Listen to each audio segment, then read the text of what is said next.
Guys, welcome to Sivareddy logics. Okay, మనకు ఈరోజు వచ్చేసి 23rd ఎపిసోడ్ అనేది ఒకసారి డిస్కస్ చేద్దామండి. నెక్స్ట్ వచ్చేసి ఏంటమ్మా అంటే ఏవైతే ఇంపార్టెంట్ డేస్ అనేది మనం డిస్కస్ చేస్తున్నామో అవన్నీ కూడా ఒకసారి జాగ్రత్తగా చూడండి.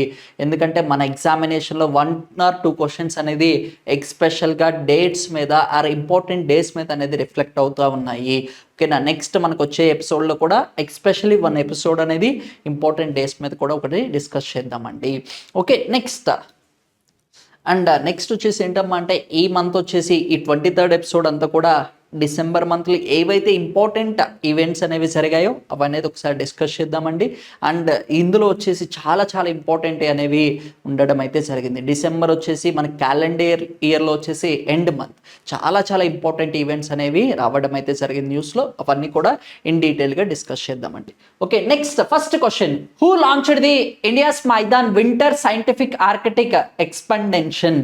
ఓకేనా, భారతదేశానికి సంబంధించి తొలిసారిగా శీతాకాలపు శాస్త్రీయ ఆర్కిటిక్ యాత్ర అనేది ప్రారంభించడం అయితే జరిగింది. ఎప్పుడైనా సరే ఫస్ట్ అని మనకి న్యూస్లో ఉంటే మనం చాలా జాగ్రత్తగా గుర్తుపెట్టుకోవాలి. ఓకేనా, ఆర్కిటిక్ సంబంధించి తొలిసారిగా మనకి ఏంటమ్మా అంటే శాస్త్రీయ యాత్ర అనేది ప్రారంభించడం అయితే జరిగింది. అయితే ఎవరు ప్రారంభించారు అంటున్నారు.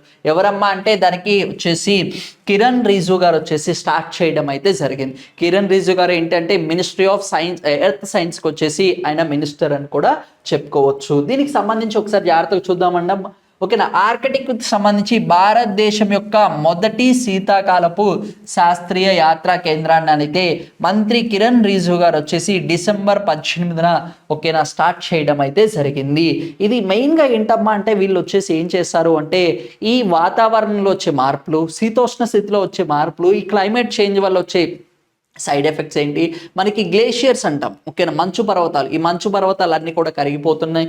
దీనికి సంబంధించి ఏంటమ్మా అంటే మనకి గ్లోబల్ టెంపరేచర్స్ అనేది 1.5 degrees అనేది ఇంక్రీజ్ అవ్వడం అయితే జరుగుతుంది.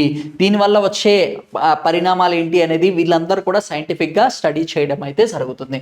ఒకసారి చూడమ్మా, ఇది ఎర్త్ అనుకుంటే ఇది వచ్చేసి ఈక్వేటర్ అంటాం. ఓకేనా, 0 degree లాటిట్యూడ్ అని పిలవడం అయితే జరుగుతుంది.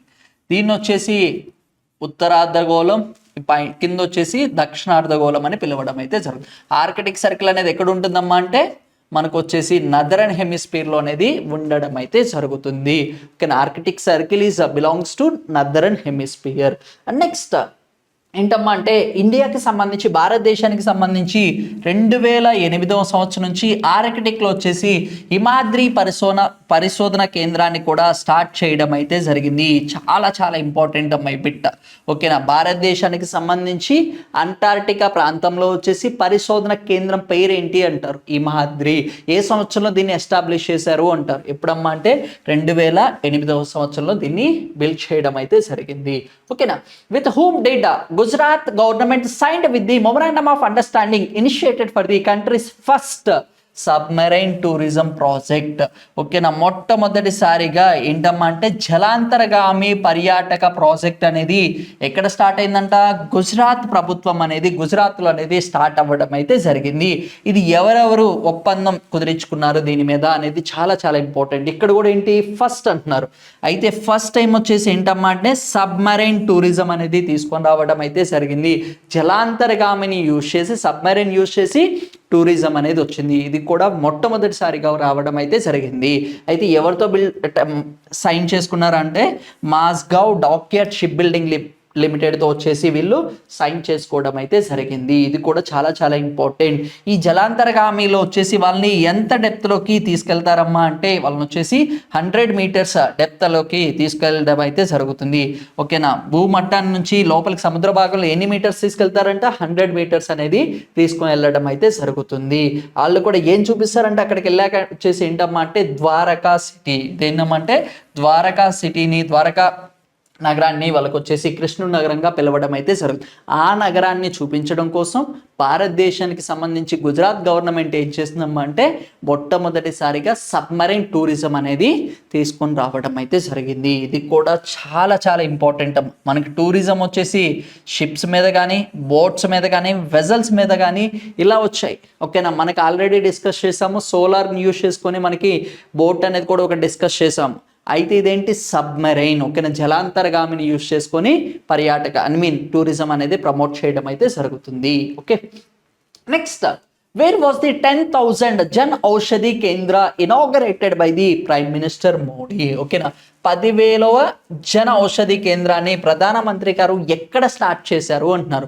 ఈ జన ఔషధి స్కీమ్, ఔషధి కేంద్రాలు అంటే ఏంటమ్మా అంటే ఏవైతే జెనెటిక్ మెడిసిన్స్ అనేవి ఉంటాయో వాటిని ప్రమోట్ చేయడం కోసం తీసుకొచ్చిన కాన్సెప్టే జన ఔషధి స్కీమ్స్. అంటే చీప్ రేట్స్లో కానీ ఎఫోర్డబుల్ మెడిసిన్స్ అనేవి సప్లై చేయాలి అనేది మెయిన్ స్కీమ్ మెయిన్ మోటో అని చెప్పుకోవచ్చు. అయితే ఇది ఎక్కడ స్టార్ట్ చేశారు అంటున్నారు. ఎయిమ్స్ ఢిల్లీయా, ఎయిమ్స్ డియోదరా, నెక్స్ట్ వచ్చేసి ఎయిమ్స్ భోపాల, ఎయిమ్స్ జోధ్పూర్. ఎక్కడమ్మా అంటే ఎయిమ్స్ డియోగర్లో వచ్చేసి దీన్ని స్టార్ట్ చేయడం అయితే జరిగింది. ఇది కూడా చాలా చాలా ఇంపార్టెంట్. ఎయిమ్స్ ప్రధానమంత్రి నరేంద్ర మోడీ గారు వచ్చేసి 10,000వ జన ఔషధి కేంద్రాన్ని ఎయిమ్స్ డియోగర్లో వచ్చేసి ప్రారంభించడం అయితే జరిగింది. ఇది కూడా చాలా చాలా ఇంపార్టెంట్ బిట్. ఓకేనా, జన ఔషధి కేంద్రం నుంచి ఏంటమ్మా అంటే ఆరోగ్య సంరక్షణ అండ్ దీనికి సంబంధించిన మెడిసిన్ అన్ని కూడా అందుబాటులో ఉండేలాగా దృష్టి సాధించడం అయితే జరుగుతుంది. ఓకేనా, ఈ కేంద్రాన్ని వచ్చేసి డిఫరెంట్ ఏరియాస్లో కూడా స్టార్ట్ చేయడం అయితే జరిగింది. అయితే 2026 సంవత్సరం కల్లా ఈ జన ఔషధి కేంద్రాస్ అనేది 25,000 అనేవి తీసుకొని రావాలి అని కూడా గవర్నమెంట్ ఆఫ్ ఇండియా ఒక టార్గెట్ అనేది కూడా పెట్టుకోవడం అయితే జరిగింది. ఇప్పుడు ఎన్ని రీచ్ అయ్యారు? 10,000. ఓకేనా, అయితే ఫ్యూచర్లో ఎన్ని రావాలంటే 25,000. Okay, next, who inaugurated the Gita Mahotsav at Brahma Sarovar Kurukshetra Haryana on December 17, 2023. ఓకేనా, డిసెంబర్ 17వ తారీఖున మనకి ఏంటమ్మా అంటే గీతా మహోత్సవం అనేది స్టార్ట్ చేయడం అయితే జరిగింది. అయితే ఈ గీతా మహోత్సవాన్ని ఎవరు ప్రారంభించారు అని అడుగుతున్నారు. ఎవరమ్మా అంటే the vice president of India గారు వచ్చేసి జగదీప్ ధంకర్ గారు వచ్చేసి స్టార్ట్ చేయడం అయితే జరిగింది. ఓకేనా, ఈ గీతా మహోత్సవం మీద చాలా ఇంపార్టెంట్ బిట్స్ అనేవి ఉన్నాయమ్మా. ఓకేనా, చాలా చాలా ఇంపార్టెంట్. మనకి ఈ ఫెస్టివల్ని బేస్ చేసుకొని ప్రీవియస్గా కూడా ఎగ్జామ్స్లో మనకి క్వశ్చన్స్ అనేది ఫ్రేమ్ చేయడం అయితే జరిగింది. ఓకేనా, జగదీప్ ధంకర్ గారు వచ్చేసి ఓకేనా కురుక్షేత్రాలో వచ్చేసి హర్యానా రాష్ట్రంలో వచ్చేసి అంతర్జాతీయ ఓకేనా ఏంటమ్మా అంటే అంతర్జాతీయ గీతా సెమినార్ స్టార్ట్ చేయడం అయితే జరిగింది. ఈ అంతర్జాతీయ గీతా సెమినార్ ఎప్పుడు స్టార్ట్ అవుతుందమ్మా అంటే 17th డిసెంబర్ రోజు అనేది స్టార్ట్ చేయడం అయితే జరిగింది. ఇది కూడా చాలా చాలా ఇంపార్టెంట్. వీళ్ళ యొక్క మెయిన్ థీమ్ ఏంటమ్మా అంటే వసుదైక కుటుంబం, శ్రీమద్ భగవద్గీత అండ్ యూనివర్సల్ యూనిటీ, సార్వత్రిక ఐక్యత అనేదాన్ని వీళ్ళు మెయిన్గా థీమ్గా తీసుకోవడం అయితే జరిగింది. వసుదైక కుటుంబం ఎవరికి థీమ్ అమ్మా అంటే మనకు వచ్చేసి G20లో వచ్చేసి వసుదైక కుటుంబం అనేది థీమ్ కింద తీసుకోవడం అయితే జరిగింది. వసుదైక కుటుంబం ఏ ఉపనిషత్ దగ్గర నుంచి తీసుకున్నామంటే మాహి ఉపనిషత్ నుంచి అనేది ఇన్స్పైర్ అవ్వడం అయితే జరిగింది. సత్యమేవ జయతే అది వచ్చేసి ఎక్కడ నుంచి తీసుకున్నామంటే మండూక ఉపనిషత్ నుంచి ఇన్స్పైర్ అవ్వడం అయితే జరిగింది. ఓకే, దీనికి సంబంధించి ఒకసారి స్టాటికల్ ఇన్ఫర్మేషన్ అనేది ఒకసారి చూడండి. ఓకే, నెక్స్ట్ అయితే గీతా ఇంటర్నేషనల్ మహోత్సవం అనేది మొట్టమొదటిసారిగా ఎప్పుడు స్టార్ట్ చేశారమ్మా అంటే 1989లో వచ్చేసి అంతర్జాతీయ గీతా మహోత్సవం అనేది స్టార్ట్ చేయడం అయితే జరిగింది. అయితే ఇండియాలో వచ్చేసి నేషనల్ ఫెస్టివల్ కింద ఏ సంవత్సరంలో డిక్లేర్ చేశారమ్మా అంటే 2002వ సంవత్సరంలో జాతీయ పండుగ కింద డిక్లేర్ చేయడం అయితే జరిగింది. 2016వ సంవత్సరానికి గాను ఏంటమ్మా అంటే ఇంటర్నేషనల్ స్టేటస్, అంతర్జాతీయ హోదాని గీతా మహోత్సవంకి రావడం అయితే జరిగింది. Dates are also very very important అమ్మా. Okay, next Gita Jayanti celebrated ఏంటమ్మా అంటే యాన్యువల్లీ, ప్రతి సంవత్సరం కూడా దీన్ని సెలబ్రేట్ చేసుకోవడం అయితే జరుగుతుంది. మార్గశిర మాసంలో వచ్చేసి శుక్లపక్షమి ఏకాదశి రోజు వచ్చేసి ఓకేనా గీతా మహోత్సవం అనేది సెలబ్రేట్ చేసుకోవడం అయితే జరుగుతుంది. ఓకేనా, 2019వ సంవత్సరంలో మారిషియస్ అండ్ లండన్ వచ్చేసి మొట్టమొదటిసారిగా అంతర్జాతీయ గీతా మహోత్సవాన్ని జరుపుకోవడం అయితే జరిగింది. It's a very very important. 2019వ సంవత్సరానికి గాను మొట్టమొదటిసారిగా అంతర్జాతీయ లెవెల్లో తీసుకుంటే, ఇంటర్నేషనల్ లెవెల్లో తీసుకుంటే మారిషియస్ అండ్ ఇంగ్లాండ్ దేశాలు అనేది ఈ ఫెస్టివల్ అనేది సెలబ్రేట్ చేయడం అయితే జరిగింది. Very very important. And next Canada hosted the festival 2023. కెనడాలో కూడా ఈ గీతా మహోత్సవం అనేది సెలబ్రేట్ చేసుకోవడం అయితే జరుగుతుంది. ఆస్ట్రేలియా కూడా ఎప్పుడమ్మా అంటే 23వ సంవత్సరంలో వచ్చేసి ఈ ఆస్ట్రేలియా దేశం కూడా సెలబ్రేట్ చేయడం అయితే జరిగింది. The festival set back to the America వచ్చేసి అమెరికాలో ఏ సంవత్సరంలో సెలబ్రేట్ చేసుకుంటున్నారంట 2024 సంవత్సరం నుంచి సెలబ్రేట్ చేస్తున్నారు. అయితే ఇక్కడ వెరీ వెరీ ఇంపార్టెంట్ ఏంటమ్మా అంటే ఈ గీతా ఫెస్టివల్కి సంబంధించి మనం డిస్కస్ చేసాం. దానికి సంబంధించి ఒక పార్క్ అనేది కూడా కన్స్ట్రక్ట్ చేయడం అయితే జరిగింది. ఎక్కడమ్మా అంటే కెనడాలో వచ్చేసి ఓకేనా Gita park, international Gita park వచ్చేసి constructed in the Canada. Gita Mahotsavam అనేది చాలా చాలా ఇంపార్టెంట్. హిస్టరీ కూడా ఒకసారి జాగ్రత్తగా గుర్తుపెట్టుకోండి. Next question, who inaugurated the Kashi Tamil Sangamam 2023 in Varanasi Uttar Pradesh?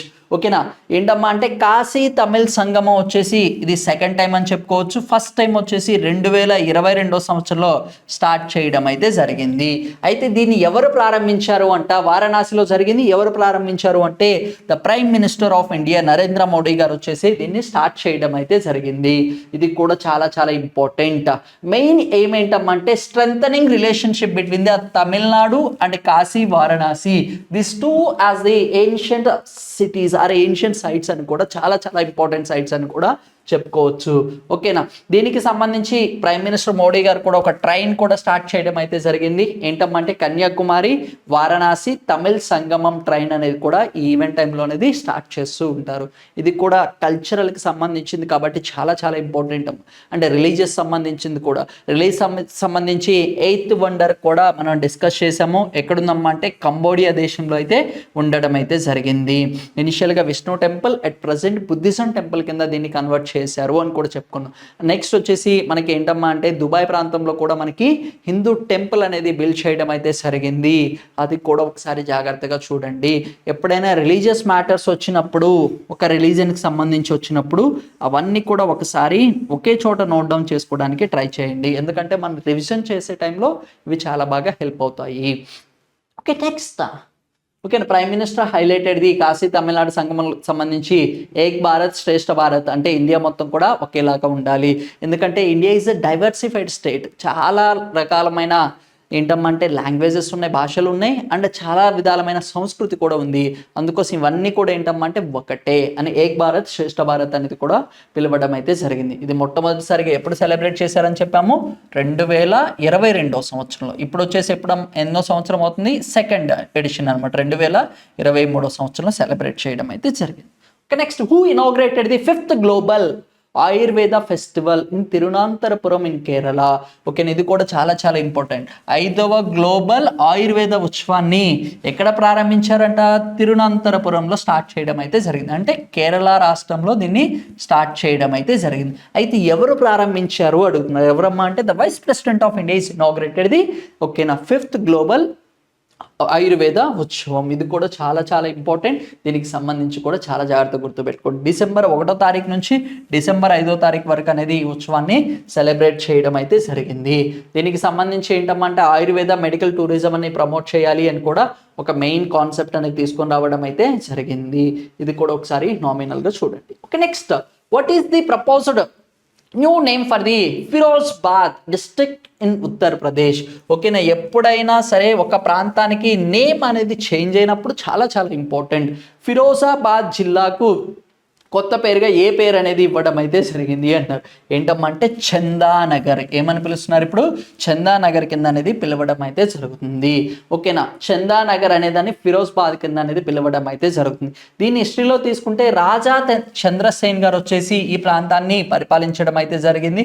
ఎప్పుడమ్మా అంటే 1566లో వచ్చేసి పరిపాలించడం అయితే జరిగింది. ఆ టైంలో ఈ రాజా చంద్రసేన్ గారు పరిపాలించేటప్పుడు ఈ ప్రాంతాన్ని ఏమనేవాళ్ళమంటే చంద్రానగర్ ఏమని పిలిచేవాళ్ళు?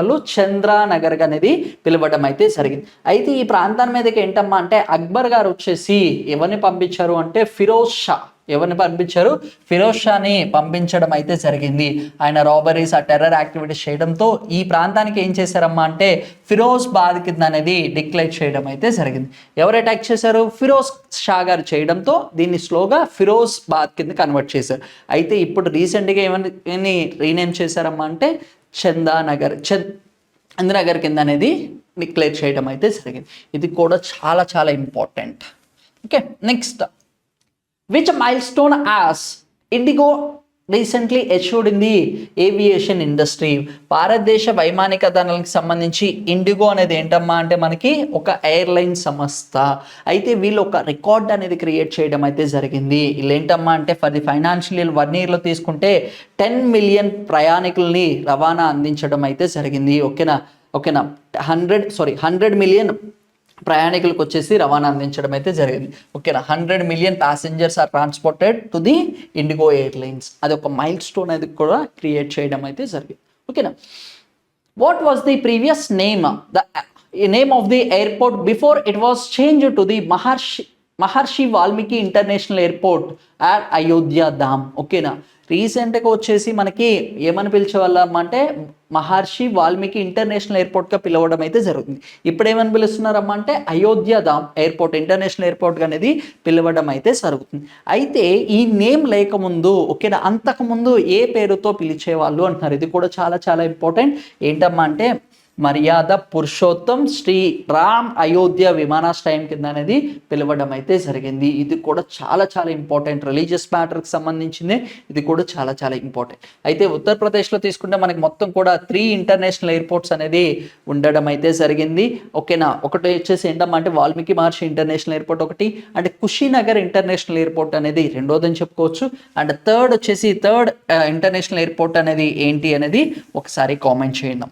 Next what is the title as Jamnagar and due to the presence of these industrial facilities. ఓకేనా జామ్నగర్ అనే ప్రాంతానికి ఏ బిరుదు అనేది ఇవ్వడం అయితే జరిగింది. దేన్ని బేస్ చేసుకొని పారిశ్రామిక సౌకర్యాలను బేస్ చేసుకొని ఏమని పిలుస్తున్నారు అంటున్నారు. ఇది కూడా చాలా చాలా ఇంపార్టెంట్. ఏంటంటే petrol capital of the India, భారతదేశం యొక్క పెట్రోల్ రాజధానిగా పిలవడం అయితే జరుగుతుంది. ఏ నగరాన్ని? Jamnagar. Okay next India has been ranked as the dash. ఓకేనా ఇండియాకి అనేది ఏ ర్యాంక్ వచ్చింది అంటున్నారు. వీటన్నిటిలో కూడా మనకు కామన్గా ఉంది ఏంటంటే స్టీల్ ప్రొడక్షన్. ఆల్రెడీ మనం ఒక డిస్కస్ చేసాము. క్రూడ్ స్టీల్ ప్రొడక్షన్లో వచ్చేసి ఓకేనా రా ఉక్లో వచ్చేసి భారతదేశం ఎన్నో స్థానంలో ఉందమ్మా అంటే 2nd పొజిషన్లో ఉంది. ఓకేనా ఇక్కడ ఏం అడుగుతున్నాడు? జస్ట్ స్టీల్ ప్రొడక్షన్లో అడుగుతున్నాడు. ఇది కూడా ఎన్నో స్థానంలో ఉందమ్మా అంటే 2nd పొజిషన్లో అనేది ఇండియా ఉండడం అయితే జరిగింది. ఇది కూడా important. Next what is the purpose of what is the purpose of Gajraj Suraksha. ఓకేనా గజరాజ్ సురక్ష అనేది ఎందుకు తీసుకువచ్చారు? ఇది కూడా చాలా చాలా ఇంపార్టెంట్. ఎందుకంటే ట్రైన్స్ అనేవి ట్రావెల్ అయ్యేటప్పుడు నేషనల్ పార్క్ రీజన్స్లో మ్యాక్సిమం ఎలిఫెంట్స్ అనేవి కూడా ట్రాక్స్ మీదకి రావడం వల్ల వాటికి ఏం తెలియకపోవడం వల్ల ఈ ఎలిఫెంట్స్ అనేవి కూడా ఈ ట్రైన్ యాక్సిడెంట్ వల్ల చాలా లాస్ అవ్వడం అయితే జరుగుతుంది. వాటి నుంచి పరిరక్షించడం కోసం ఒక ఆర్టిఫిషియల్ ఇంటెలిజెన్స్కి సంబంధించి ఒక కొత్త సిస్టాన్ని అనేది తీసుకొని రావడం అయితే జరిగింది.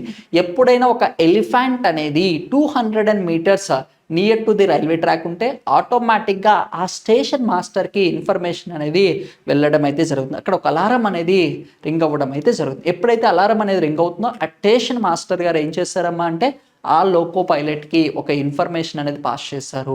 ఆటోమేటిక్గా ట్రైన్ యొక్క స్పీడ్ అనే దాన్ని రెడ్యూస్ చేస్తారు. ఇన్ కేస్ ఏంటమ్మా అంటే ఎలిఫెంట్స్ అనే వాటిని రక్షించడం కోసం.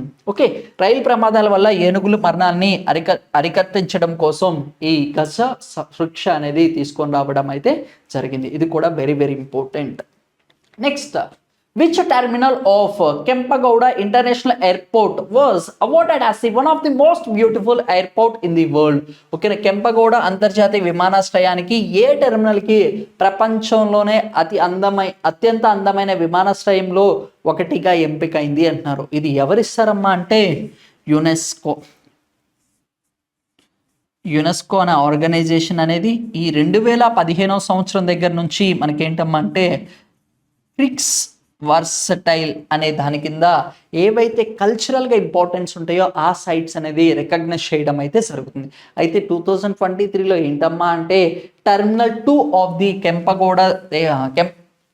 కెంపగౌడ అంతర్జాతీయ విమానాశ్రయంకి అయితే వీళ్ళు టెర్మినల్ 2 అనే దాన్ని ఎంపిక చేయడం అయితే జరిగింది. ఇది కూడా చాలా చాలా ఇంపార్టెంట్. యునెస్కోకి సంబంధించి మనకి ఇంటాంజిబుల్ ఒకటి డిస్కస్ చేస్తున్నాము. అండ్ వరల్డ్ హెరిటేజ్ సైట్స్ కూడా డిస్కస్ చేయడం అయితే జరుగుతుంది. వన్స్ ఏవైతే యునెస్కో అని వచ్చినప్పుడు అవన్నీ కూడా ఒక చోట నోట్ డౌన్ చేసుకోండి. Okay next which title has the Surat diamond bourse recently acquired. ఓకేనా, సూరత్ డైమండ్ ప్రోస్ అనే వాటికి ఇటీవల ఏ టైటిల్ అనేది రావడం అయితే జరిగింది. అయితే వీళ్ళు కన్స్ట్రక్ట్ చేసిన ఆఫీస్ బిల్డింగ్ ఏదైతే ఉందో వరల్డ్లోనే అతి లార్జెస్ట్ బిల్డింగ్ అని చెప్పొచ్చు, ప్రపంచంలోనే అతి విశాలవంతమైన ఆఫీస్ అని కూడా చెప్పొచ్చు. అయితే అంతకుముందు ఎవరిది ఉండేదమ్మా అంటే అమెరికాకి సంబంధించిన ఆర్మీ యొక్క ఆఫీస్ అనేది ఉండేది. ఏంటంటే పెంటాగాన్ అనేది అయితే లార్జెస్ట్ ఆఫీస్ బిల్డింగ్ అని చెప్పొచ్చు. దాన్ని రీప్లేస్ చేయడం అయితే జరిగింది. ఎవరమ్మా అంటే సూరత్ డైమండ్స్ ప్రోస్ అనే వాళ్ళు దీన్ని బీట్ చేయడం అయితే జరిగింది. ప్రపంచంలోనే అతిపెద్ద ఆఫీస్ స్పేస్ ఇదేంటంటే ప్రపంచంలోనే అతిపెద్ద ఆఫీస్ స్పేస్ కింద అనేది రావడం అయితే జరిగింది. అంతకుముందు ఎవరు ఉండరు, పెంటాగాన్ ఆఫీస్ అనేది ఉండేది. ఇది కూడా ఏంటంటే ఒక కార్పొరేట్ ఆఫీస్, ఒక ప్రైవేట్ ఆఫీస్ అనేది సూరత్ ప్రాంతంలో వచ్చేసి దీన్ని లార్జెస్ట్ స్పేస్ బిల్డింగ్ కింద అనేది డిజైన్ చేయడం అయితే జరిగింది. ఇది కూడా చాలా చాలా important. Okay, next, where was the first India art and architecture and design biennial 2023 is inaugurated. ఓకేనా, భారతదేశానికి సంబంధించి మొదటి భారతీయ కళ ఆర్కిటెక్చర్ డిజైన్కి సంబంధించి దీన్ని ఎక్కడ ప్రారంభించారు అంటున్నారు. ఎక్కడమ్మా అంటే రెడ్ ఫోర్ట్ దగ్గర వచ్చేసి ప్రారంభించడం అయితే జరిగింది. దీన్ని కూడా ఎవరు ప్రారంభించారమ్మా అంటే prime minister of India Narendra Modi గారు స్టార్ట్ చేయడం అయితే జరిగింది. Okay, next, in which fort of the Sundardurg was the statue of Chhatrapati Shivaji installed. ఓకేనా, సుందర్దుర్గ్లో వచ్చేసి ఏ కోటలో వచ్చేసి ఛత్రపతి శివాజీ గారి విగ్రహాన్ని ఆవిష్కరించడం అయితే జరిగింది. ఎక్కడమ్మంటే రాజ్కోట్లో వచ్చేసి దీన్ని స్టార్ట్ చేయడం అయితే జరిగింది. ఛత్రపతి శివాజీ గారికి తీసుకుంటే హైయెస్ట్ స్టాచ్యూ హైట్ ఎంతమ్మా అంటే 212 meters అనేది ఉండడం అయితే జరిగింది. అది కూడా ఒకసారి చూడండి. Okay, next, who recently launched the book A Book of Life My Dance with Buddhas for Success. ఓకేనా, ఈ బుక్ అనేది ఎవరు రాశారు, ఎవరు లాంచ్ చేశారు అంటున్నారు. ఎవరమ్మా అంటే వివేక్ అగ్నిహోత్రి గారు వచ్చేసి లాంచ్ చేయడం అయితే జరిగింది. వివేక్ అగ్నిహోత్రి గారు వచ్చేసి కాశ్మీరీ ఫైల్స్ మూవీ కూడా ఆయనే డైరెక్ట్ చేయడం అయితే జరిగింది. ఇది కూడా జాగ్రత్తగా చూడండి. Next, who is the author of book Ambedkar a life. ఓకేనా, అంబేద్కర్ ఎ లైఫ్ అనే పుస్తకాన్ని ఎవరు రాశారు అంటున్నారు. ఎవరమ్మా అంటే శశి థరూర్ గారు వచ్చేసి రాయడం అయితే జరిగింది. శశి థరూర్ గారికి వచ్చేసి ఫ్రాన్స్ హైయెస్ట్ సివిలియన్ అవార్డు అనేది కూడా 2023 and 2024లో ఇవ్వడం అయితే జరిగింది. Okay, next, when was the India been operating the Himadri research base in Arctic. ఓకేనా, ఆర్కిటిక్లో వచ్చేసి హిమాద్రి పరిశోధన స్థావరాన్ని భారతదేశం ఎప్పుడు ప్రారంభించింది అని అడుగుతున్నారమ్మా అంటే ఇది ఆల్రెడీ డిస్కస్ చేసిందే. ప్రతి ఒక్కరు కూడా దీనికి ఒకసారి ఆన్సర్ అనేది కామెంట్ చేయండి అమ్మ. ఓకే, 19th క్వశ్చన్ అనేది ప్రతి ఒక్కరు కూడా కామెంట్ చేయండి. Okay, next, last question, which day is celebrated as the world tabla day. ప్రపంచ తబలా దినోత్సవంగా ఎప్పుడు సెలబ్రేట్ చేసుకుంటున్నారు. తబలా అంటే మీకు డైరెక్ట్ గుర్తుండాల్సింది ఏంటమ్మా అంటే గ్వాలియర్ ప్రాంతము. ఓకేనా, గ్వాలియర్లో ఏంటమ్మా అంటే మనకి మ్యూజిక్ సిటీ అని కూడా చెప్పుకోవచ్చు. రీసెంట్గా మనం డిస్కస్ చేసాము. ఓకేనా, ఈ తబలా వచ్చేసి ఎక్కడంటమ్మా అంటే గ్వాలియర్లో తాన్సేన్ టైం దగ్గర నుంచి చాలా ఫేమస్ అని కూడా చెప్పడం అయితే జరిగింది. అయితే ఎప్పుడు మన తబలా దినోత్సవం కింద సెలబ్రేట్ చేసుకుంటారమ్మా అంటే December 25th రోజు వచ్చేసి సెలబ్రేట్ చేసుకోవడం అయితే జరిగింది. అయితే 2023 డిసెంబర్లో వచ్చేసి Guinness book of world record కూడా వీళ్ళు క్రియేట్ చేయడం అయితే జరిగింది. అప్రాక్సిమేట్లీ ఏంటమ్మా అంటే మెనీ పీపుల్స్ అనేవాళ్ళు ఈ తబలా అనేది ప్లే చేయడం అయితే కూడా జరిగింది. ఓకేనా, tabla day December 25th. Okay, thank you.